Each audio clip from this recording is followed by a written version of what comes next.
आपने रूहानी बीमारियों का ज़िक्र किया है, ये कौन-सी बीमारियाँ हैं? मसलन गुस्सा, गीबत, कुछ बीमारियां तो वो हैं जिनका असर इंसान की अपनी जिंदगी पे यूं पड़ता है कि वो जहनी तौर पे डिस्टर्ब हो जाता है, उसका चैन, सुकून, अमन, पीस ऑफ माइंड सब कुछ खत्म हो जाता है और उसकी जिंदगी मौत से भी बदतर हो जी, जी। जाती है। दूसरी किस्म की बीमारियां जो है, अंदर की बीमारियां, दिल की बीमारियां, उनका नतीजा ये निकलता है कि इंसान उन बीमारियों की वजह से दूसरे लोगों पर जुल्म करना शुरू कर देता है, उनके साथ ज्यादती करना अल्लाह शुरू कर अकबर! देता है। उन बीमारियों की वजह से वो अल्लाह और अल्लाह के रसूल सल्लल्लाहु अलैहि वसल्लम की तालीमात को पसे पुश डाल देता है। वो जिस राह पे चलता है वो रास्ता सीधा सीधा इंसान को जहन्नम की तरफ ले जाता है। ये रहनुमाई फरमा दें कि कुछ लोग जो आइडेंटिफ़ाई कर लेते हैं कि हमें जिस्मानी बीमारी नहीं है, हमें रूहानी बीमारी है।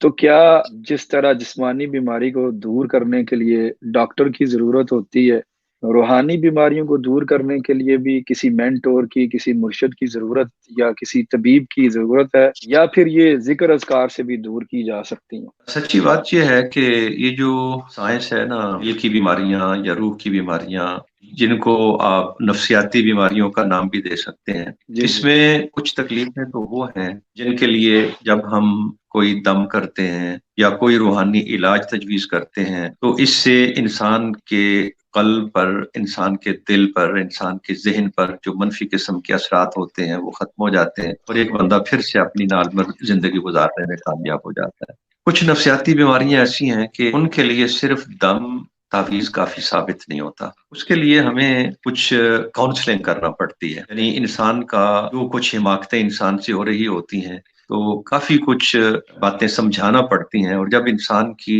अपनी जहनी सोच के अंदर एक तब्दीली आती है तो फिर जाकर उन बीमारियों का इलाज होता है। इसके लिए मैं ये नहीं कह सकता कि सिर्फ वज़ाइफ काफ़ी होंगे या सिर्फ तावीज़ात काफ़ी होंगे। बाज़ औक़ात सिर्फ तावीज़ से काम चल जाता है, सिर्फ दम से काम चल जाता है। बाज़ औक़ात इसके साथ-साथ काउंसलिंग की ज़रूरत होती है, कुछ ऊँच-नीच समझाना पड़ती है। जहाँ-जहाँ एक इंसान हिमाकत कर रहा होता है, जब तक वो उससे रुकता नहीं, तब तक उसका प्रॉब्लम या उसका मसला हल नहीं होता।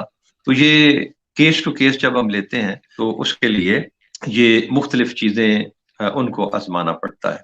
एक बात हमें कभी भी नहीं भूलनी चाहिए, आपकी कदा कलामी माफ है। जी, जी। पानी खड़ा है, आप उसमें पत्थर फेंकें तो उससे लहरें उठेंगी और वो लहरें कहीं ना कहीं जाके जरूर टकराएंगी। आप जब एक आवाज देते हैं तो आपकी आवाज की लहरें जब निकलती हैं तो वो कहीं ना कहीं जाके जरूर टकराती हैं। जब आप कोई अच्छा अमल करते हैं तो उस अच्छे अमल के असरात भी हमारी जिंदगी पर और इस माशरे पर पड़ते हैं और जब हम कोई बुरा अमल करते हैं तो उस बुरे अमल के असरात भी निकलते हैं